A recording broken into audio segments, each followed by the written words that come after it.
Today we're making giant factory burgers using fresh beef, tomatoes, onions, lettuce, cheese, and premium flour for soft burger buns.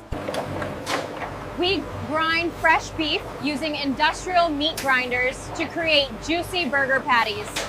We mix the beef with salt, black pepper, garlic powder, paprika, and special burger seasoning.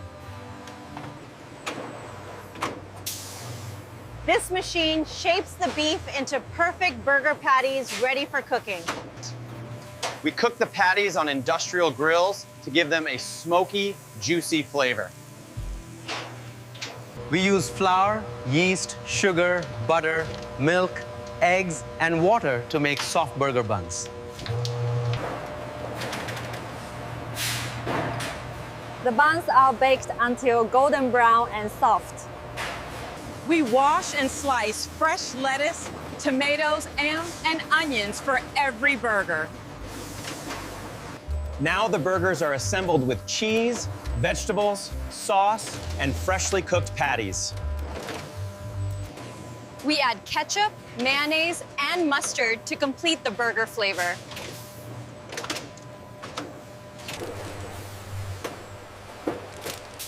The burgers are sealed in hygienic packaging to keep them fresh.